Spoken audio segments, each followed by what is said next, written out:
Ukipata skiza tune ya maisha, bonyeza *811*965#. Maisha ni mafupi, hivyo si vyema kumaliza muda mwingi katika malumbano. Hesabu baraka zako, wathamini rafiki zako na tabasamu ili udumishe amani. Bonyeza *811*965#. *811*965#.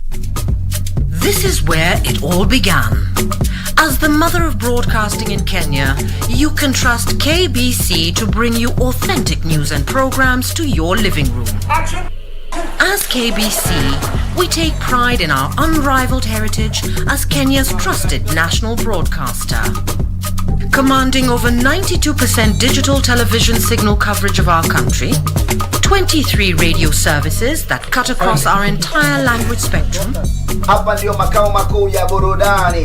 a national, regional and international digital presence backed by the most experienced and top-notch broadcast professionals in the industry. A very good evening to you. The new look Kenya Broadcasting Corporation is truly ahead of the pack.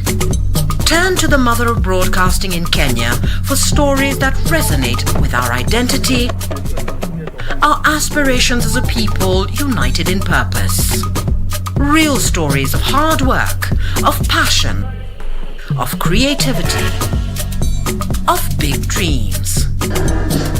Stories that cement our nationhood. Stories that bring us together as one. We take pride in our shared heritage and destiny. KBC, informing, educating and entertaining Kenyans as one nation. KBC, Kenya's listening, Kenya's watching. In February 2021, confirmed cases of polio virus were reported in Garissa and Mombasa counties because of outbreaks from neighboring countries. From Saturday 17th to Wednesday 21st July 2021, the Ministry of Health and its partners will conduct a house-to-house polio vaccination campaign in 13 counties that are most at risk. Vaccination teams will adhere to the COVID-19 safety measures such as wearing a face mask, hand hygiene and physical distance. To minimize physical contact, mothers will assist to open the child's mouth for vaccine administration. The polio vaccine and all other vaccines have been tested and are safe and effective. Vaccinations protect your children. Get your child vaccinated now. This message is brought to you by Ministry of Health, UNICEF and World Health Organization.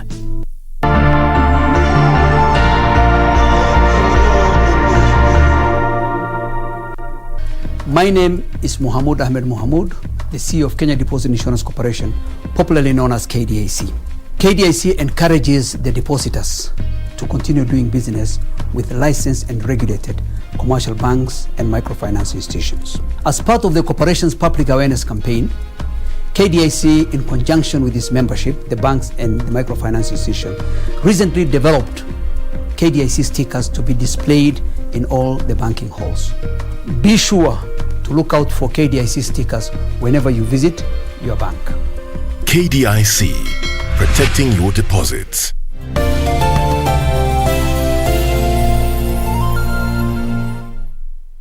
In 2016, the government enacted the Community Land Act to enable local communities for the first time in history to register and own land. Has the law been fully implemented? If not, what are the challenges? Join me, Tomboya, this Monday in the Perspective segment as we engage National Land Commission Chairperson Gershom Otachi, only on KBC Prime Edition.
welcome to Sunday Express. Tonight, we have your usual political dose. What politicians have been doing across the country today, right here on Sunday Express.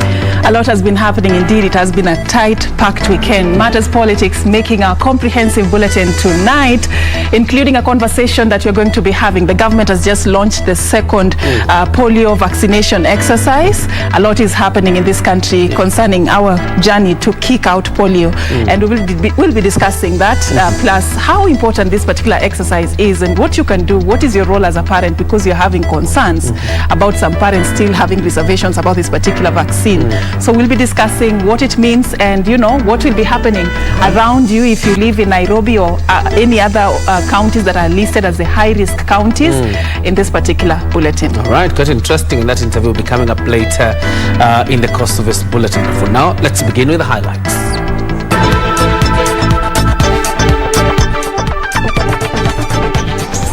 Deadly fuel explosion. 13 people die after attempting to siphon fuel from an overturned tanker along the Kisumu-Busia highway. Kuna watu hawataki vijana wapate nafasi ya kufanya kazi. Kuna watu hawataki tuondoe umaskini. Kwa sababu wako na biashara na umaskini, wanataka watu wa kuwapigia makofi na kuwaabudu. Sema wale vijana ambaye wamemaliza vyuo vikuu, mwalimu, ile pesa ambayo walikuwa wamepewa kama mkopo ya kulipa karo katika chuo kikuu, wasilipishe mpaka baada ya miaka 4, ikiwa kama wamepata kazi, mpata ajira sawa sawa. Haya ni unaona hao jamaa wanapinga. Scramble for political space. Leaders trade accusations over Kenya's unmet development goals. Kicking polio out of Kenya. Vaccination drive gathers momentum amid calls on parents to back Kenya's war against polio.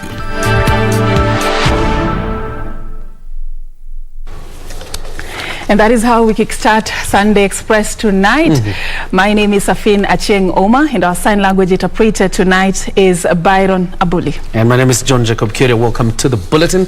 And we start the bulletin on a rather sad note. At least 13 people have died and 24 others are nursing serious injuries after a fuel tanker overturned and burst into flames in Malanga along the Kisumu-Busia highway. Those injured were rushed to the Yala Sub-County Hospital and later referred to Siaya County Referral Hospital. Achola Simon with details of Kenya's latest deadly fuel tanker tragedy. This is what remains of a fuel tanker that was ferrying fuel from Kisumu to Uganda last evening. Perhaps a clear picture of the devastating effect it has had on Malanga village situated along the Kisumu-Busia highway.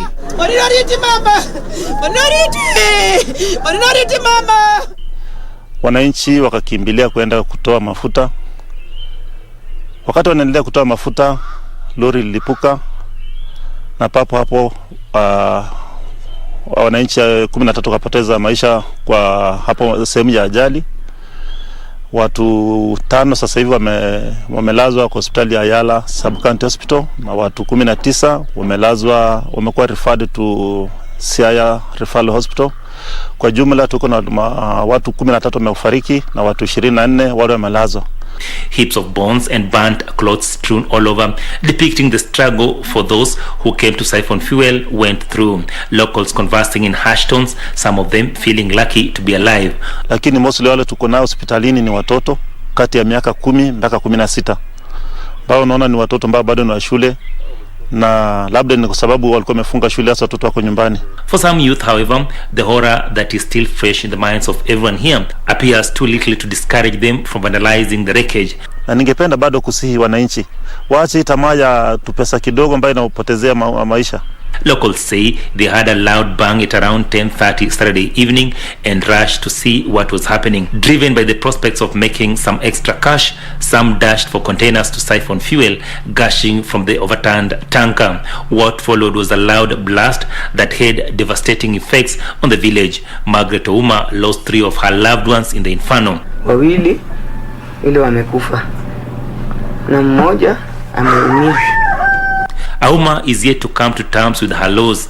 Just meters away, Stephen Achieng too is mourning his wife. Mimi kurudi tukakutana naye tena kama anakuja ananifuata, yani anakuja na nini na mtungi, tukapatana naye akiwa amebeba mtungi kwa mkono akiteremka huko chini.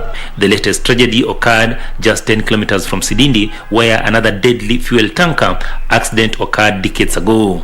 A village in mourning.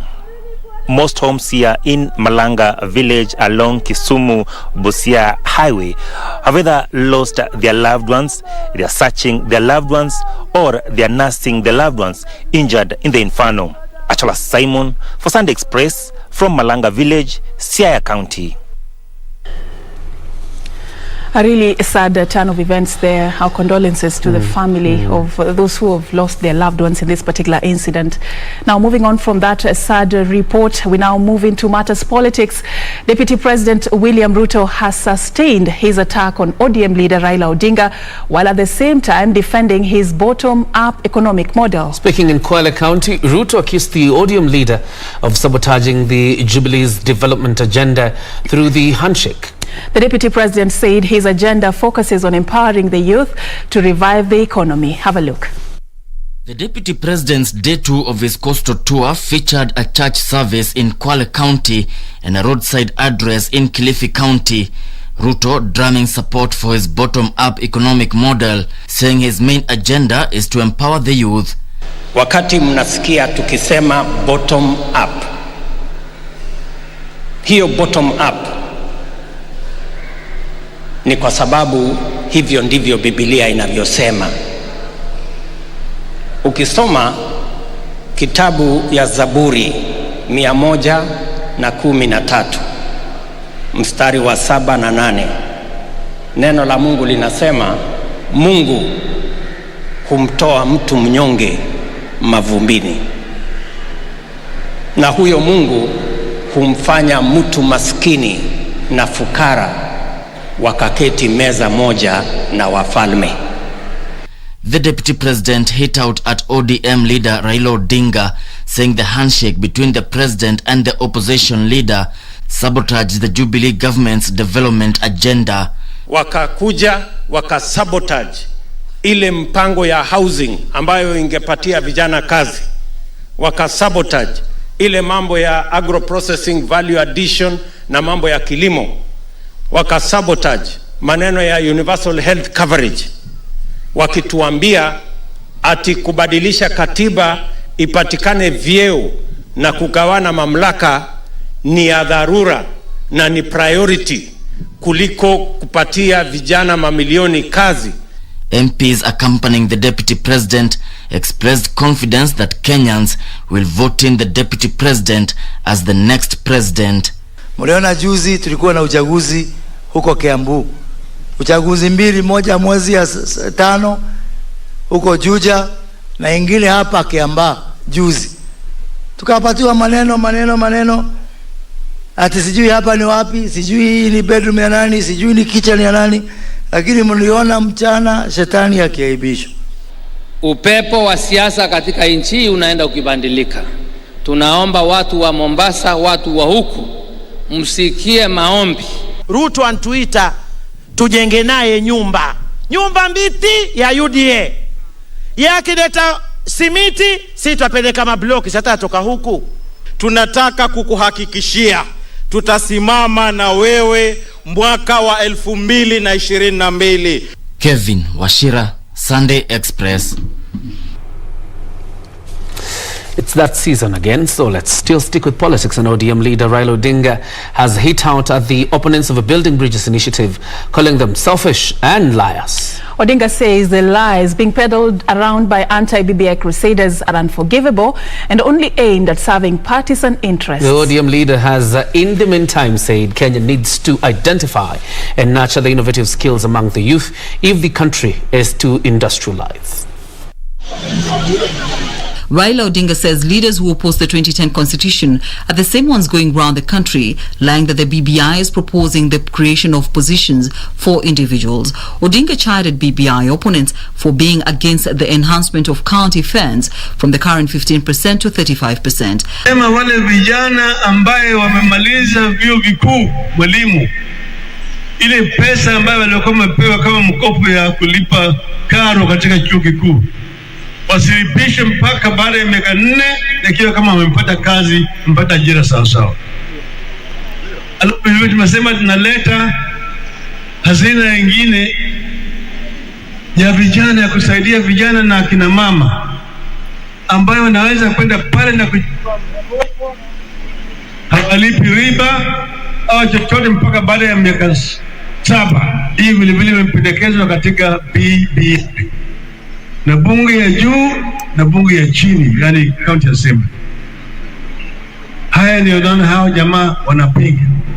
Earlier, the ODM leader took to social media to urge Kenyans to identify and nurture the innovative skills among the youth if the country is to industrialize. In an open letter to Kenyans, Raila said Kenya has not done well in identifying the creativity among the youth and subsequently turning passions into professions. Caroline Kamau for Sunday Express. And now the National Super Alliance is ending the weekend more divided, with the Amani National Congress leader Musalia Mudavadi declaring that NASA is now a thing of the past. Mudavadi, who has spent the better part of the weekend quoting the Mount Kenya region, says it is time to forge new political partnerships. Jackie Wambiru has the details. The marriage of political convenience has been on the rocks for close to 3 years now.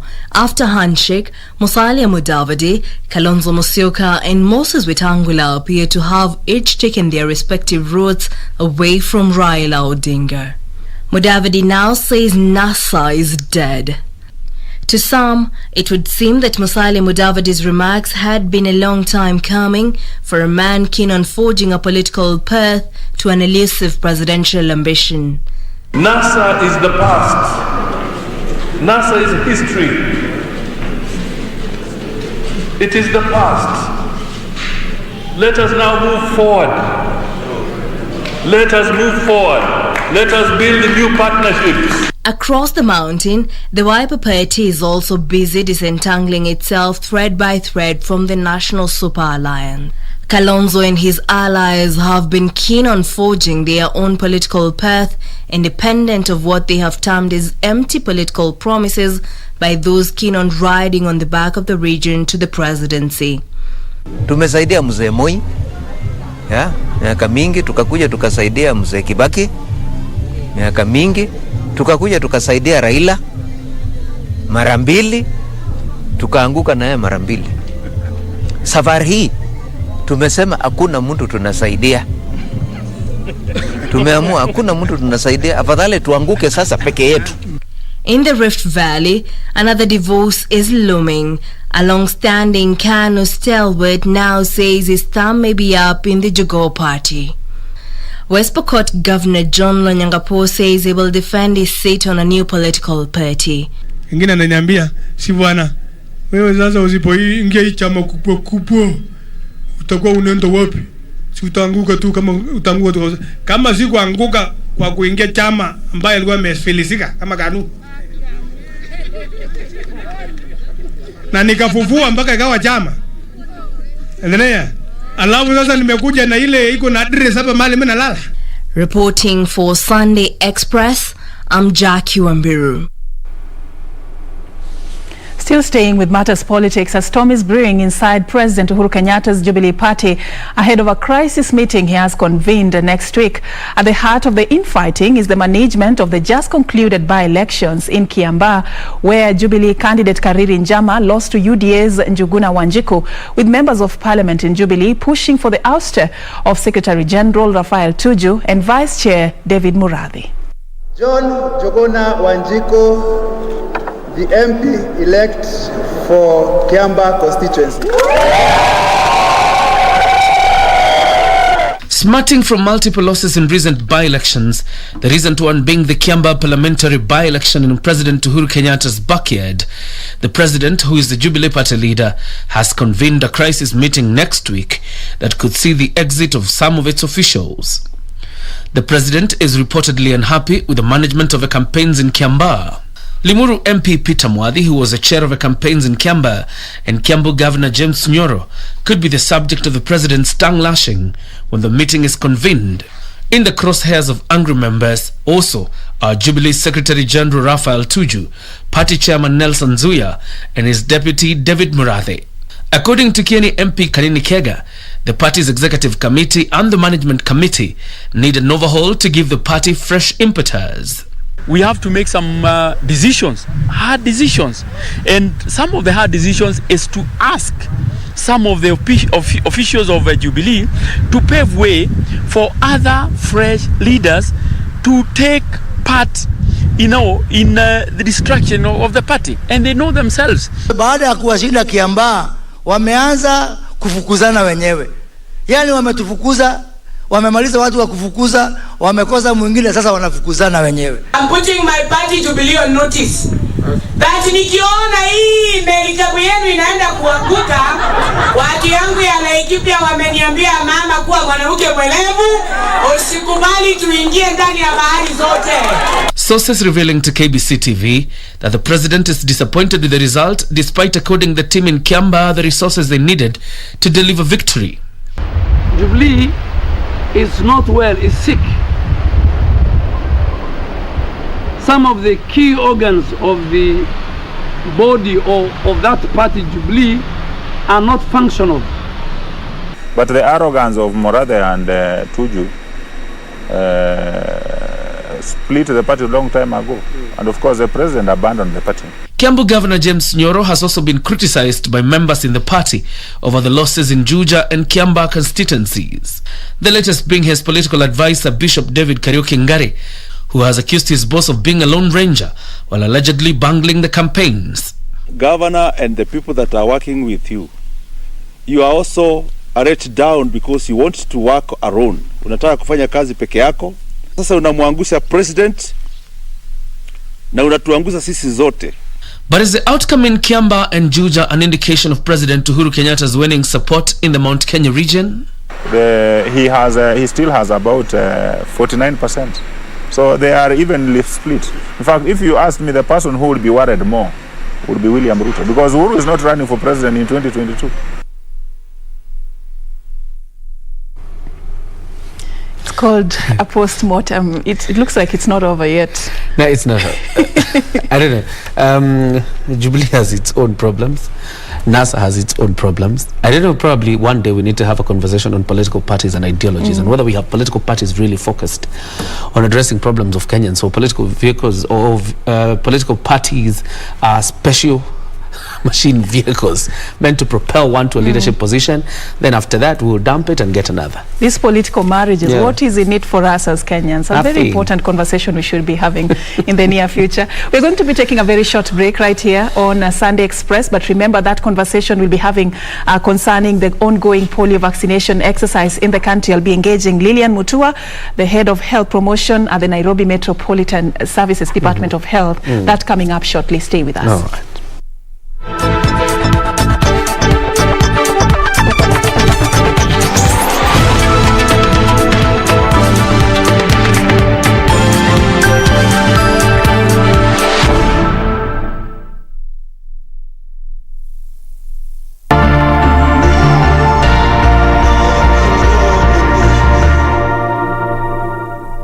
My name is Mohamud Ahmed Mohamud, the CEO of Kenya Deposit Insurance Corporation, popularly known as KDIC.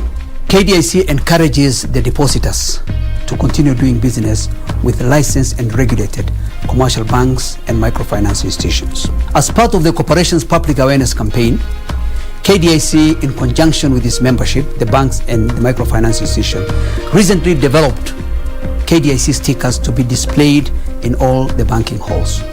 Be sure to look out for KDIC stickers whenever you visit your bank. KDIC, protecting your deposits.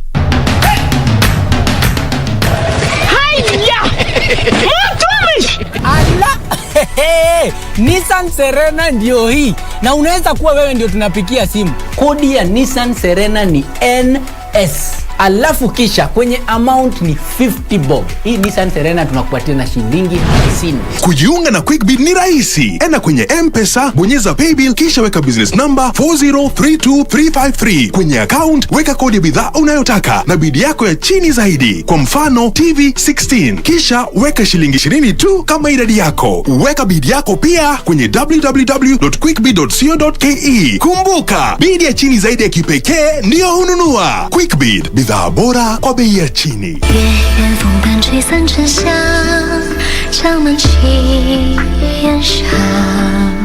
Did your men sneak something in?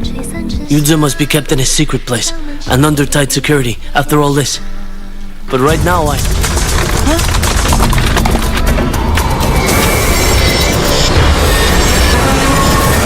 that you're not only my wife, but you are also Princess Qian.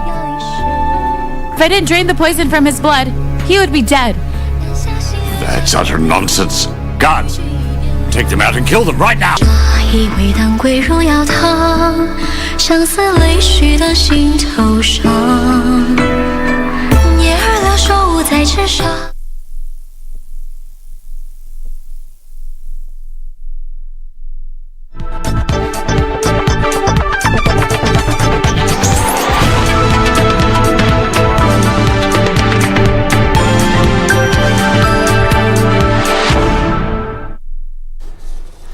Welcome back. You're watching Sunday Express. You can continue speaking to us on our social media sites at KBC Channel 1, at KBC Channel 1 on Facebook, at Kioria, and at Serfine _Achieng. And now we'll head over to our preamble to the interview we'll have tonight. Serfine. Indeed, reluctance by residents living in gated communities to provide access to their children has been identified as one of the challenges affecting the ongoing polio vaccination drive in some urban centers. Despite a robust campaign on the need to have children aged 5 and below receive the important vaccine, some parents are still reluctant to welcome the exercise. And as Serfine Robi reports, huge population in informal settlements is emerging as another delicate balance in efforts to reach the children currently at risk of contracting polio. On Sunday morning, accompanied by health workers, we drive into the crowded deep sea settlements in Westlands, Nairobi. The main aim of the health workers to ensure all children aged 5 years and below are vaccinated. Along the way, we meet Kabale Kara. She says she's looking forward to celebrate Eid al-Adha, but her 5-month baby has not been vaccinated against polio. Na tunajua chanjo inaendelea mpaka mtoto akue na miezi 18. Kwa hivyo kila wakati ukipatiwa siku ya kurudi clinic unarudi. Uko na miezi 5, akifika miezi 6 ataanza kupata ile nyingine inaitwa vitamin A. Deep inside the settlement, our community coordinator Jeremiah Makori announces for more children to be brought out. Violet Ouma, whose child is barely a month old, heads to the call.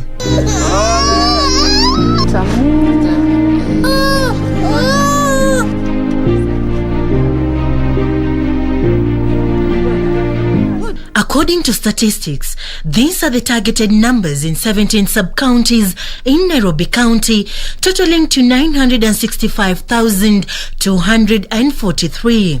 The exercise is highly advised after one case of polio was reported at the Dadaab camp in February. In February, we got one polio identified case, a child who was in Dadaab camp, and that is in northeastern. And this child already had developed the paralysis. When we tested the sewer lines in Garissa, we also found that there was the polio virus. The exercise, which is in its second phase, has come with a myriad of challenges. These gated communities, sometimes they refuse to open the door. Sometimes when you mark, they just come and laugh. Because sometimes you can take an hour before you enter in one house. When you enter in one house, you meet that there is only one child. Currently, there is no cure for polio, but it can be prevented through immunization. As you know, earlier in the past, Kenya had been certified to be polio-free of type 2 of the polio virus. But now we have identified it within our nation. So the vaccine we are giving now is not the one that we are giving in the clinic. This is for type 2, which we have not been giving in our clinic. According to the World Health Organization, more than 18 million people are able to walk today thanks to the launch of the global polio eradication drive. Well, as the health workers continue with the second round of the polio vaccine, they target to vaccinate over 900,000 children in Nairobi County, with the second exercise expected to be completed on the 21st of July. For Sunday Express from Deep Sea in Westlands, Nairobi, I'm Serfine Robbie. That story by Serfine Robbie sets the pace for our conversation tonight as we focus on polio, and we're just going to be basing this on the ongoing exercise, the second round of the polio vaccination exercise in the country. I'm engaging tonight Lilian Mutua, the head of health promotions at the Nairobi Metropolitan Services. Thank you for creating time. Thank you.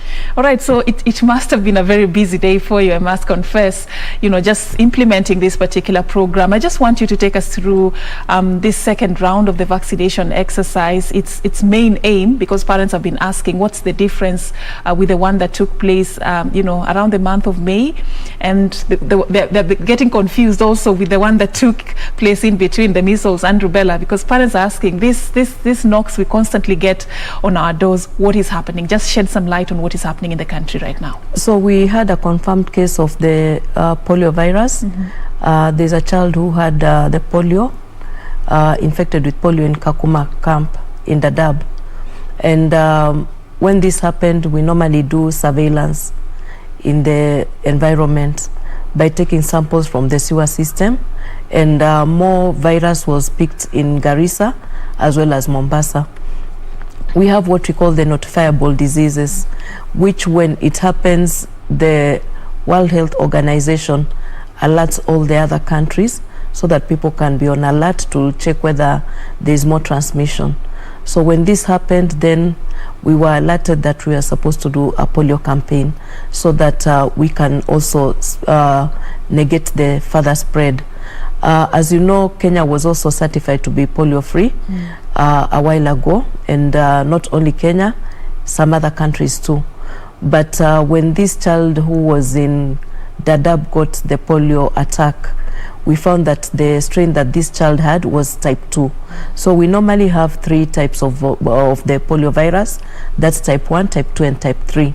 So when we are giving the routine vaccines in our clinics, the vaccine, the oral drops that we are giving currently is only for type 1 and for type 3, because type 2 was not within the virus. Yes. In our country. So when this child was found to be having it, the vaccine that we are currently giving, the one we gave in May and the one we are giving right now, it's against the polio type 2.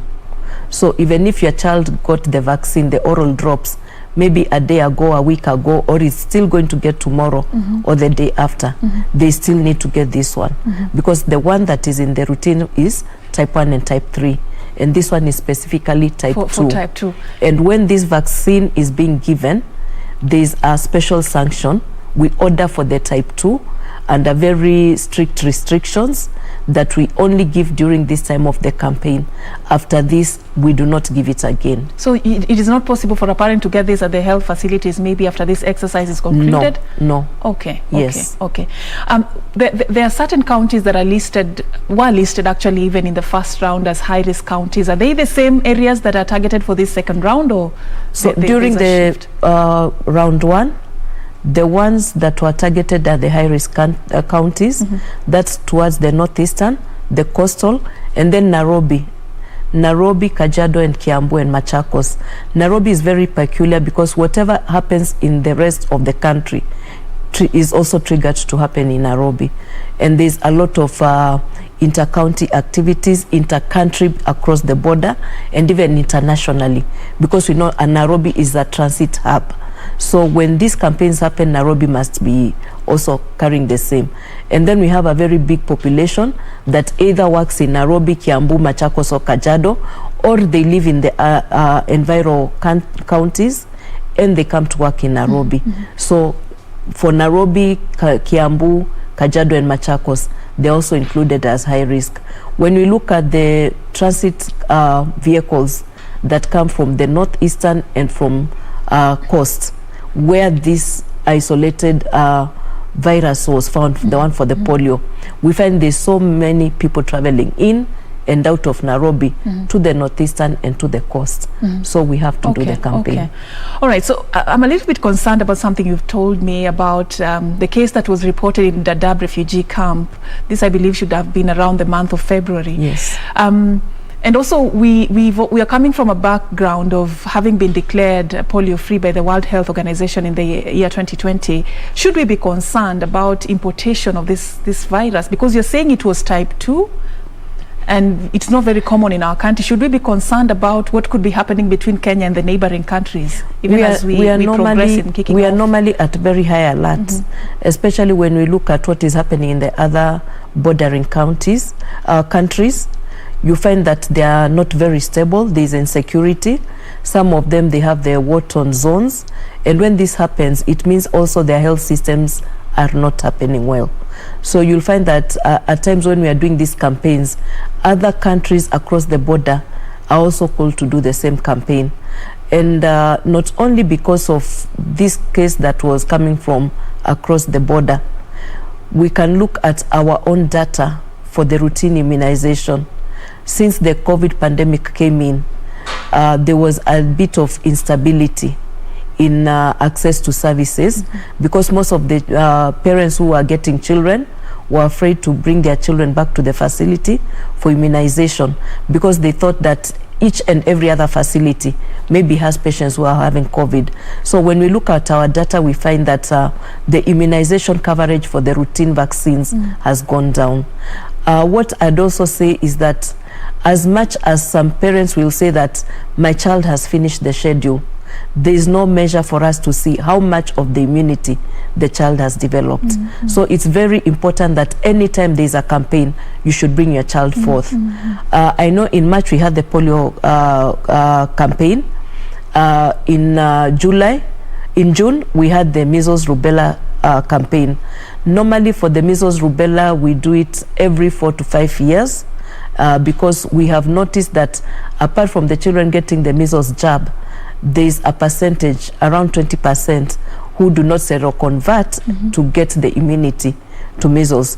So when we look at the backlog, like if each year we are having a percentage of children who have not gotten the right immunity for measles. So it has to be redone. Like we'll have a backlog of a number of children. So we have to make sure that we give another immunization as a booster dose just to make the children secure. If we do not look at the campaigns as something that is very good for the children, then it means that if your child is immunized and they have not developed full immunity against one of the diseases that we are preventing, if there was an outbreak or a flare-up in one of the sites, then your child would easily get that. All right, Lillian, the exercise began on 17th. This one is supposed to go all the way till the 21st. I want you to talk to me about the target. The initial one targeted around over 3 million children. Yes. Talk to me about what you hope to achieve. And today was a very busy day for you. I believe the entire week is going to be a busy one for you. What are some of the challenges or, issues that you're facing on the ground that you'd like parents to be aware about tonight? So like in Nairobi, we are targeting almost 243 children in Nairobi only. And Nairobi has 17 sub-counties. So each sub-county has a target to make. And at the first day, because this was a weekend, and also the schools are closed, yes, by today morning, we knew that we'd already reached 35% of the coverage. And it calls for... Is that a good progress from where you sit? It is a weekend, and normally weekends we target to have many children. The same as on Sundays, we target the churches, the religious institutions. Normally, you'll find that campaigns start maybe on Wednesday or Saturday, and there's that weekend time when we think parents are at home, and we'll get more buy-in from the parents because they're at home. So with this week, we even think the 20th being a public holiday, we also are hoping that more parents will also embrace the same and bring forth their children. Areas where the service providers have already gone through, we hope that if you did not give your child to get the vaccine, kindly just drop into the next health facility, whether faith-based, public or private, and they'll be given the same. All right. Lillian, what are some of the hiccups you're facing, just so that parents can know you know, their role in all this? Initially, in the previous campaigns, we've seen reports, unfortunate reports of parents not presenting their children for vaccination, citing, I don't know, religious, you know, principles and all that. Are you facing such issues? And what can be done to make your work easy as you visit these homes? Currently, let's say for Nairobi, it's not been very easy with the gated communities, because you have to knock, wait, make a lot of calls, wait for the parents also to consult with their pediatrician. At times the security personnel at the gates will tell you that the owners have said that you should not go in, and when you are asking whether there are any children who are below 5 years, they are not ready to give because they feel this is personal information. So in other households, also in some parts of Nairobi, you find that we've understood the norms and the cultures of our people in Nairobi. There are quarters where you'll find that even if you went at 11, people are not yet up because the mothers and the babies are sleeping.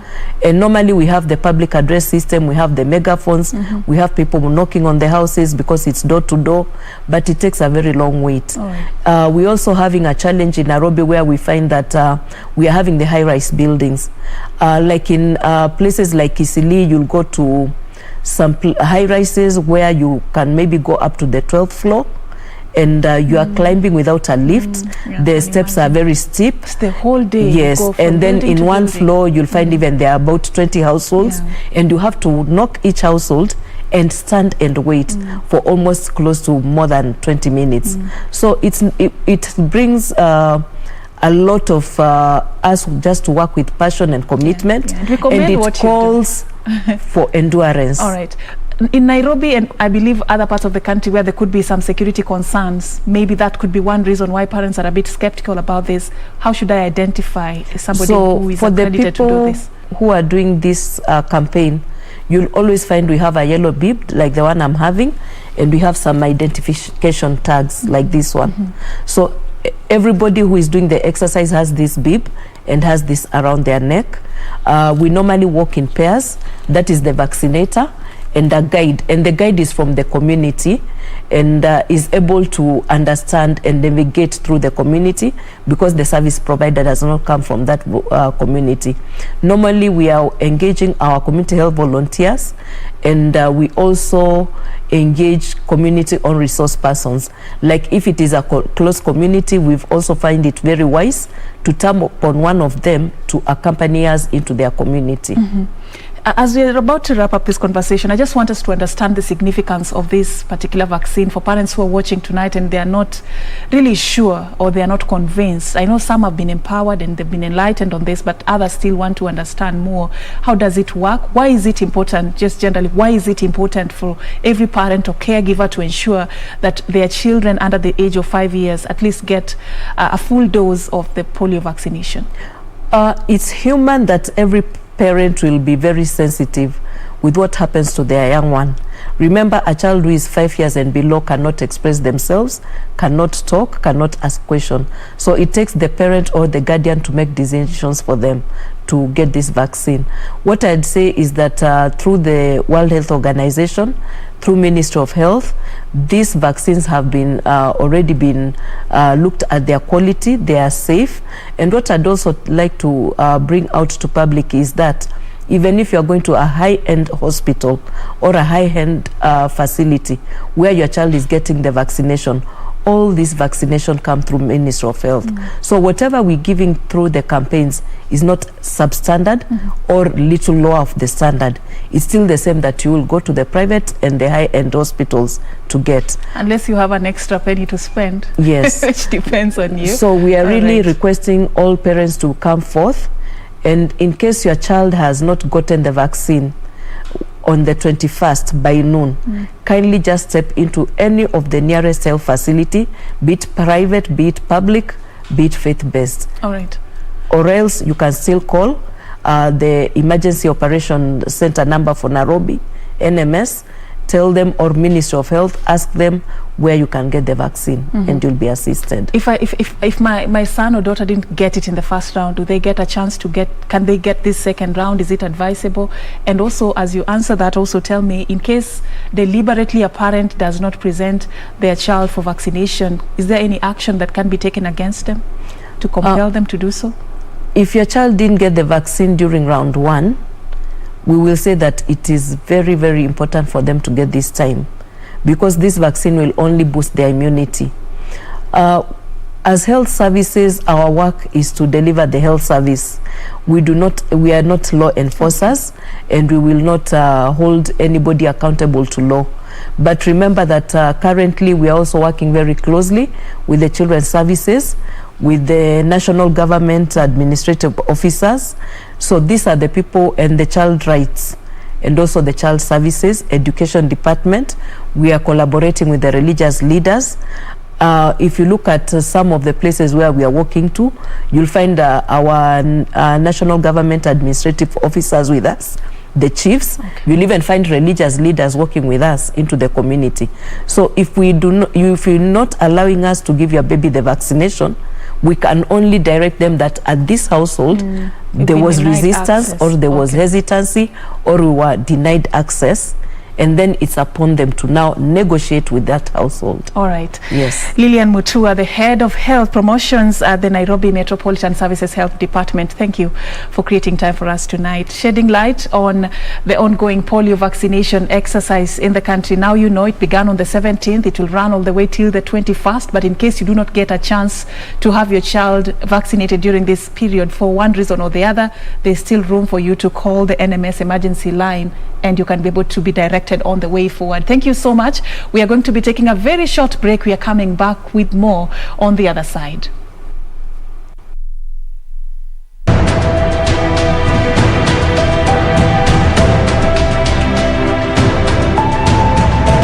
This is going to be a question of teamwork, and I am going to encourage that teamwork. I am going to encourage contribution. I will also work very closely and liaise very closely with ministry officials, as well as the stakeholders in this industry. There are slowly signs of some recovery, but I don't think we can say we're going to rest on our laurels as a result of that. What we need to do is to be able to continue with the campaign, or let's say aggressive marketing.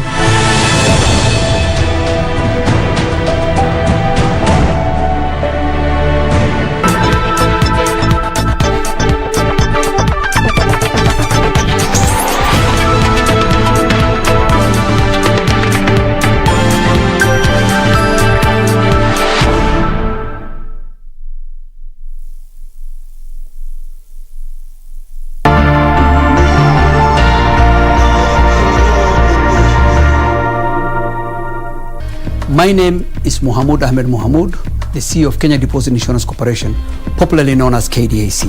KDIC encourages the depositors to continue doing business with licensed and regulated commercial banks and microfinance institutions. As part of the corporation's public awareness campaign, KDIC, in conjunction with its membership, the banks and the microfinance institution, recently developed KDIC stickers to be displayed in all the banking halls. Be sure to look out for KDIC stickers whenever you visit your bank. KDIC, protecting your deposits. Get the VIP access to the best shows on KBC Channel 1. We have something different, something special to spice you up. Get ready for new, exciting and captivating dramas. Movies. I love the smell. Comedy. I went to the popos. Huh? Drama. Will he assault the queen in my house, in my presence? News, sports and so much more. Do the things that make you happy on KBC Channel 1.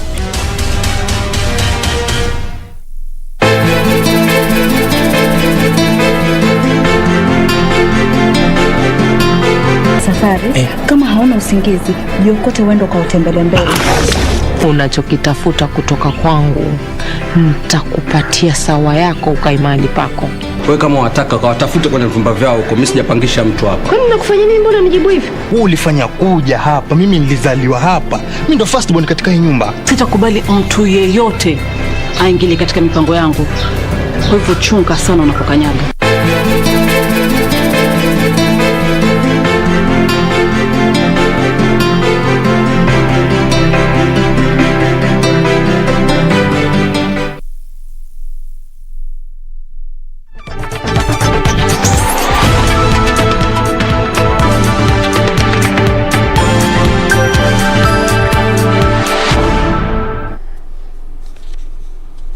Welcome back. You're watching Sunday Express. Let's continue with the news. A National Assembly Speaker, Justin Muturi, has faulted the Chief Justice, Martha Koome, for barring judicial officers from appearing before the oversight committees of Parliament, saying the judiciary cannot be exempted from the oversight role of Parliament. Muturi said those summoned by the Public Accounts Committee must appear before it or risk indictment for misappropriation of public funds. A week ago, the Chief Justice, Martha Koome, had criticized the two houses of Parliament over what she terms as harassment through frequent summons that were overlapping issues raised by the committee. The Public Investment Committee and the Public Accounts Committee had raised queries over the judiciary's accounts. National Assembly Speaker Justin Muturi now terming the CJ's position as misguided. Parliaments the world over have a constitutional mandate to oversight all arms of government. It will be a sad occasion for any auditee who is reported upon by the Auditor General to choose not to present themselves before the oldest committees of Parliament. Muturi says the move by the Chief Justice to bar Judiciary Chief Registrar Anna Madi from appearing before the Public Accounts Committee to explain why the judiciary has failed to hire a finance director for 7 years could lead to an indictment for misuse of judiciary's budgetary allocation. Parliament will be at liberty to, among others, even withhold funding to any auditee that persistently shows that they don't want to be accountable for the expenditure of public resources. Muturi spoke on the sidelines of the 80th Commonwealth Parliamentary Association executive meeting, where African parliaments resolved to push for legislation to strengthen the association.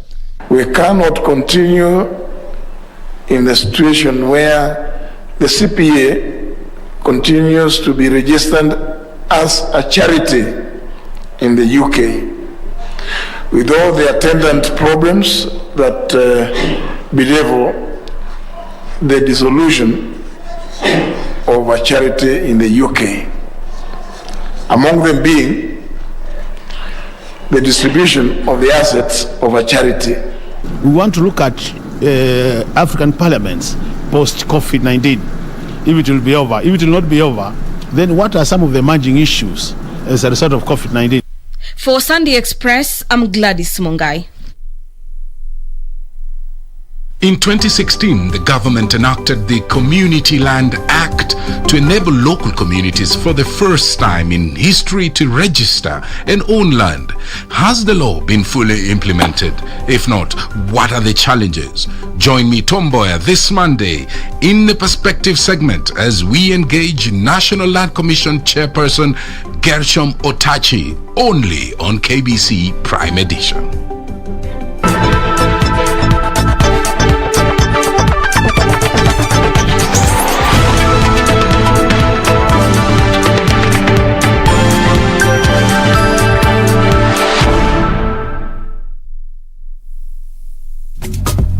This is where it all began. As the mother of broadcasting in Kenya, you can trust KBC to bring you authentic news and programs to your living room. As KBC, we take pride in our unrivaled heritage as Kenya's trusted national broadcaster. Commanding over 92% digital television signal coverage of our country, 23 radio services that cut across our entire language spectrum. Hapa ndio makao makuu ya burudani. A national, regional and international digital presence backed by the most experienced and top-notch broadcast professionals in the industry. A very good evening to you. The new look Kenya Broadcasting Corporation is truly ahead of the pack. Turn to the mother of broadcasting in Kenya for stories that resonate with our identity, our aspirations as a people united in purpose. Real stories of hard work, of passion, of creativity, of big dreams. Stories that cement our nationhood. Stories that bring us together as one. We take pride in our shared heritage and destiny. KBC. Informing, educating and entertaining Kenyans as one nation. KBC. Kenya's listening. Kenya's watching. Quiero amarte de una forma diferente, de otro modo. Mariana's father was the one who followed Ulysses' orders to rob the coffee and flood El Paraíso's warehouses. And she was the one who made a deal with Ulysses to make me unconscious and out of the hospital. And still, when he had me kidnapped, she even went to see me at the ranch. Are you sure about that? Yes. Hey, Esther, the Ramaya nor Mariana would want to move a finger for me. Then you'll stay here for the rest of your life. No one can enter. I already told you she's waiting for me. And I already told you that she didn't tell us anything. So beat it. Your mother told me before she died that it was Lucretia who had them killed. What? Yes. Quiero amarte de una forma diferente, de otro modo, nunca igual al de otra gente.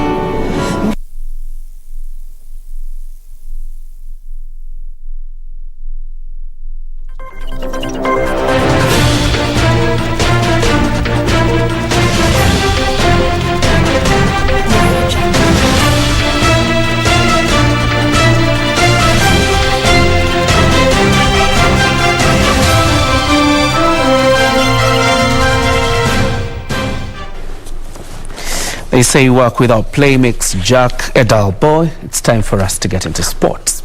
Team 23 are the winners of a 32nd edition of the Rhino Charge, Kenya's unique off-road competition held in Sabor, Baringo County. Team 23 bagged the title after raising 36 million shillings in the competition. Team 23 are the winners of the 32nd edition of the Rhino Charge, Kenya's unique off-road competition. Ultimate Bundu Fundis came second after managing to raise 23 million shillings, which will go a long way in conserving environment in major water towers. The competition, which involves use of special-made off-road vehicles so as to tackle rugged terrains, also gives opportunity to competitors to raise money for conservation. 140 million shillings was raised in the event, while 5 million shillings will be handed over to the community which hosted the event. And the biggest thanks goes to the conservationists. Thank you very much. Because what you're doing, the most important thing for us is that you're not doing it for yourselves, but you're doing it for the next generation, which is going to come. Conserving so that they too, the generation which will come, can see and feel what we have seen. I've also been informed that well over Kenya shillings 1.6 billion has been raised through these activities. And because of these funds, conservation activities in Kenya have been taken to the next notch. Elsewhere, powerlifter Helen Wawira Kariuki will join the Kenya Paralympics bubble camp tomorrow. Wawira makes history as being the first lady powerlifter to represent the country in the Paralympic Games. Wawira was once ranked second in the world in her 41 kg category. Asia Mohammed, who has also made history for being the first lady para-rower to the Games, has embarked on her training in Mombasa. The athletics team continues their daily training at Karura and Ngong in the morning and Kasarani Stadium in the afternoon. Now, the national boxing team hit squad left the country Sunday evening ahead of the Olympic Games in Tokyo, Japan. The Kenyan quartet, Nick Okoth, Elia Joey, Christine Ongare and Elizabeth Akinyi have been camping at Kasarani Stadium ahead of their departure to Tokyo.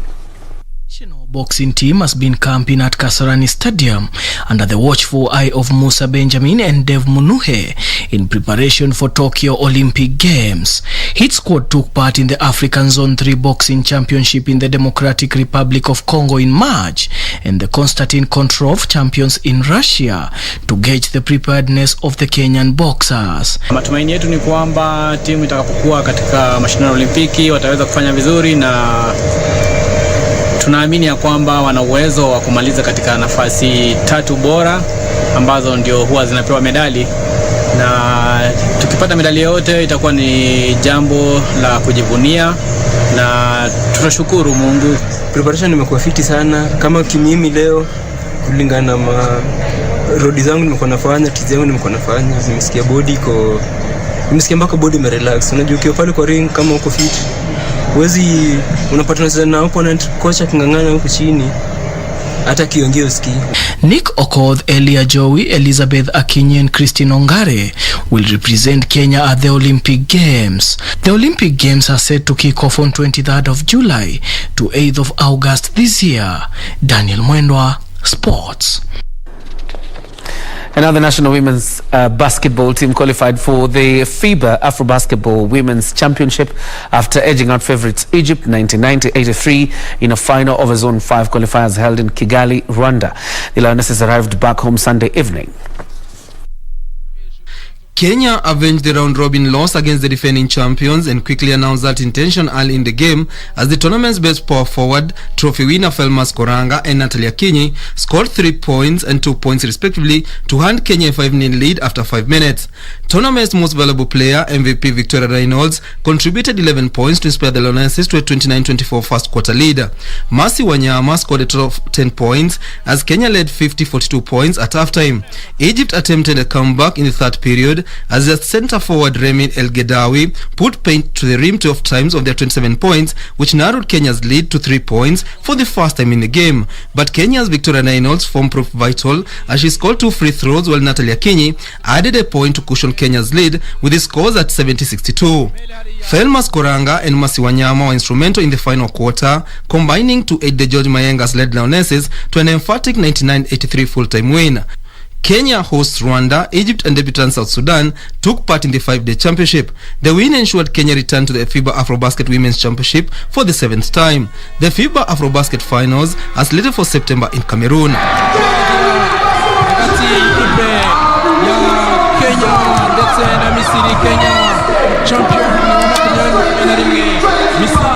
We just scouted, we watched film, we adjusted, made the changes that we need to make, came out stronger, and we knew that we could beat them, so we just stayed true to ourselves, played the game, and we were successful.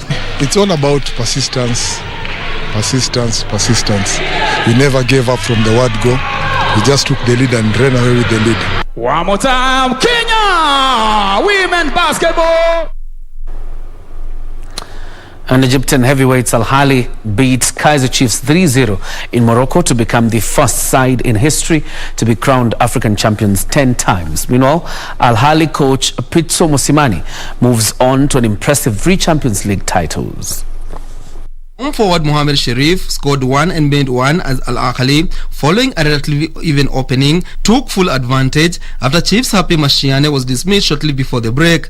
The Cairo side swiftly profited in the second half, first through Mohamed Sharif with a fine chip, then Mohamed Ashfa Magadi before Amir El Solai cracked home Sharif's clever backheel. Taher, it's the ball out as a chance, Al Ahly looking for goal number 2. Oh, how about that? It's an absolute beauty of a goal. Sheriff once again. Oh, it's beautifully set out. It's another goal. That is absolute class. Al Ahly's tally of 10 African crowns is now double that of their nearest challengers, with city rivals Zamalek and TP Mazembe both tied on 5 apiece. Al Ahly coach Pitso Mosimane moves on to an impressive 3 Champions League titles, with the Egyptians defending the trophy they won last year, while his initial and arguably greatest victory came with Mamelodi Sundowns in 2016. And finally, the Milwaukee Bucks moved to within 1 game of their first NBA title since 1971 with a 123-119 win over the Phoenix Suns. The Bucks now lead the best of 7 series 3-2 and can seal the title at home in Game 6. Janice Atekuompo had 32 points and 9 rebounds, while Chris Middleton added 29 points and 7 rebounds. The Milwaukee Bucks moved to within one game of their first NBA title since 1971, with a 123-119 win over Phoenix Suns. Ru Holiday had 27 points and 13 assists, and also made a key steal of David Bocas late in the fourth quarter as Phoenix tried to stage a late comeback. Booker hit 40 points for the second straight game, and for the fourth time in his postseason campaign. Chris Paul, who finished with 21 points and 11 assists, cut the lead to 1 point at 120-119 with 56.6 seconds remaining.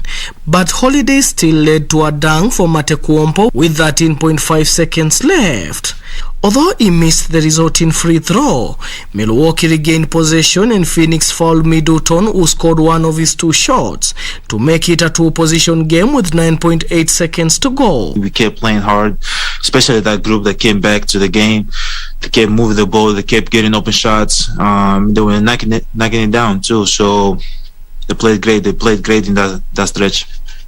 The Bucks now lead the best of 7 series 3-2 and can steal the title at home in Game 6. Daniel Mwendwa, Sports.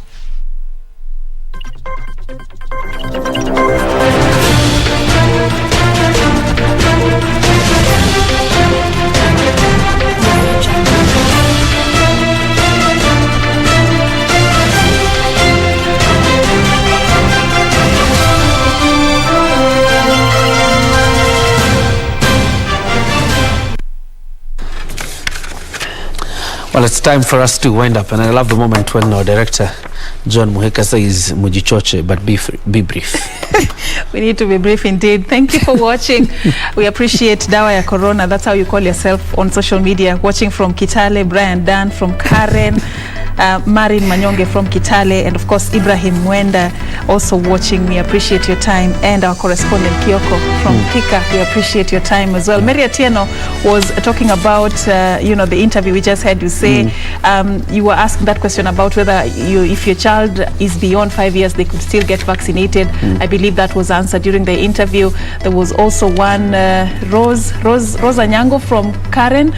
You are asking whether they will be available on Tuesday this week, because that's the only day I'll be home. Yes, they will. So at least if your child has not been vaccinated, you have a chance to present them for vaccination. All right. And this is a struggle. The struggle we've had for quite a long time. Imagine still my days back in primary school, we're still kicking polio out of Kenya, and we're still doing so. It probably means we need to escalate the efforts and ensure that everybody is vaccinated, and a child is kept safe, so that they can enjoy their childhood and their life thereafter. Yeah, true. Like but even Lillian was saying, COVID-19 also has proven to be a big challenge, negating the progress we had made. We've made progress. At least let's give credit where it's due. But issues like COVID-19 creating fears among parents, who are not really comfortable taking their children to hospital at this particular time. She was saying has really proven to be a challenge in the progress that they had made in these immunization campaigns. Yeah. That was that viewer called Dawa ya Corona. Dawa ya Corona, we are looking for you. But thank you for watching. We appreciate each and every one of you. We'll be doing this again on Wednesday. Do join us for that on Prime Edition. My name is Serfine Achieng Ouma, and our sign language interpreter has been Byron. My name is John Jacob Kioria. Enjoy your night. God bless you.